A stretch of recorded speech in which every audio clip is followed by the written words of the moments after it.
Good morning, dear students. Today we start our new chapter, The Summit Within.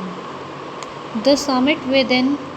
The summit word is by the highest, बहुत ऊंचाई पे जाना, within खुद के द्वारा, अपने आप। तो किस तरीके से हम हाईएस्ट पे पहुंच सकते हैं अपने एफर्ट के थ्रू, वही इस चैप्टर में हमें बताया गया।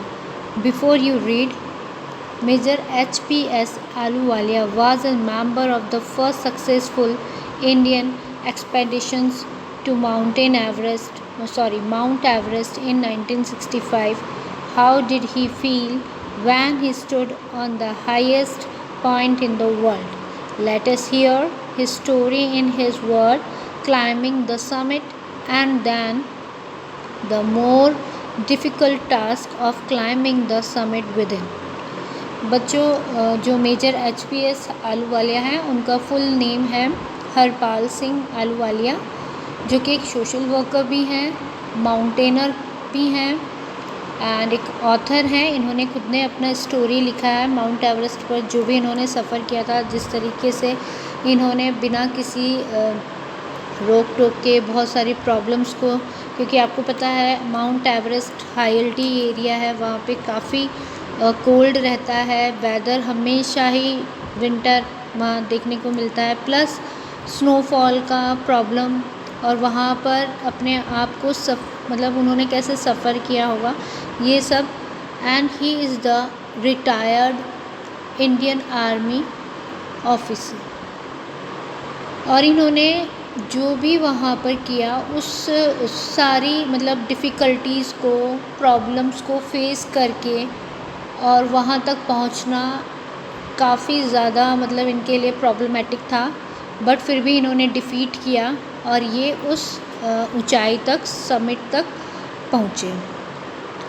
एंड जो ये हैं, ये इंडिया में तो 6th पर्सन हैं जिन्होंने, मतलब इनका नंबर 6 पे आता है, जो इंडियन माउंटेनर्स होते हैं जिन्होंने माउंट एवरेस्ट पे चढ़ाई की थी, उसमें ये इंडियंस के 6th नंबर पे आते हैं। बट जो वर्ल्ड के हैं, वर्ल्ड में ये 21st माउंट क्लाइंबर कहलाते हैं। ठीक है, अब हम इनकी जो स्टोरी है, ये तो इंट्रोडक्शन हो गया मिस्टर आहलूवालिया का, मेजर आहलूवालिया का, बट अब हम इनके बारे में इन्हीं के थ्रू लिखी गई इस स्टोरी को हम पढ़ेंगे। ठीक है। Of all the emotions which surged through me as I stood on the summit of Everest, मेरे जितने भी दर्द थे, जो भी मतलब मैंने सहा, वो सब तब ख़त्म हो गए जब मैंने माउंट एवरेस्ट पर फतेह हासिल की, या मैं वहाँ पर पहुँचा।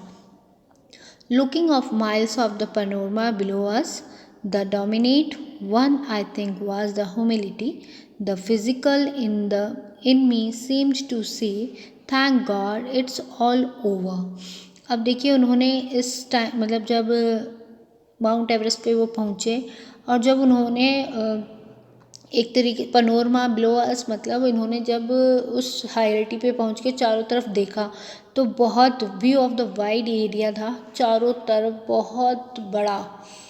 और जैसे ही ये प्रॉपर वे में वहाँ पहुँचे और इन्होंने जब उस चीज़ को फिज़िकली देखा, तो इन्हें एहसास हुआ कि मैंने क्या अचीव किया, और इन्होंने धन्यवाद दिया गॉड को कि ये सब अब, मतलब जैसे ही इन्होंने एवरेस्ट पर अपना क्लाइंब अप किया तो ये बहुत ज़्यादा खुश हुए, और इन्होंने भगवान को थैंक गॉड कहा कि मैं पहुंच गया। However, instead of being jubilant, there was a thing of sadness. Was it because I had already done the ultimate to climbing and there would be nothing higher to climb and all roads hereafter would lead down? बच्चों, जुबिलिएंट होता है किसी चीज़ को जैसे हमें कुछ मिल जाए तो हम बहुत खुश होते हैं। This is the man very happy because of success. कई बार हम अपने अचीवमेंट को ले लेते हैं, then we have to very happy. वही चीज़ इन्होंने जुबिलिएंट के थ्रू बताई है, और इन्होंने जितना भी दर्द था वो सब क्या हो गया, उनका ख़त्म हो गया, क्योंकि इन्होंने फ़तेह हासिल कर ली थी। ये उस छोर तक, मतलब उस ऊंचाई तक, समिट तक पहुंच चुके थे और ख़ुद का इन्होंने एफ़र्ट लगाया था और ये सबसे बड़ी उनके लिए एक उपलब्धि थी। ठीक है। By climbing the summit of Everest, you are overwhelmed by a deep sense of joy and thankfulness. It is a joy which lasts a lifetime. The experience changes you completely. The man who has been to the mountains is never the same again. और एक जब climbing of the summit of Everest आपके अंदर से इतना मतलब गहरी सोच निकलती है, हम उस चीज़ को आप किसी ऐसी जगह पे पहुंच रहे हो जहाँ पे पहुंचना नामुमकिन है और उस चीज़ को आप अचीव करते हो तो आपके लिए क्या होता है, उस मतलब आप उसके लिए इतने ज़्यादा खुश हो जाते हो, उसके लिए भगवान को इतनी बड़ी उपलब्धि और भगवान को थैंकफुल कहते हो कि उसका कोई मतलब उसको आप मेज़र नहीं कर पाते हो। This is the last a life time और ये खुशी आपकी ज़िंदगी की सबसे बड़ी खुशी होती है। The experience changes your completely और यही एक्सपीरियंस जो आपने करा उसका एक्सपीरियंस आप लेते जाते हैं तो आप क्या करते हैं उसमें कुछ बदलाव लाते हैं। And the man who had been the mountain in never the same again और जब वो वापस से दोबारा उस चीज़ को करता है तो वो सब चीज़ें सेम नहीं रहती है, हर बार एक नई चुनौती सामने आती है। As I look back at life after climbing Everest, I cannot help remarking about the other summit, the summit of the mind, no less formidable and no easier to climb.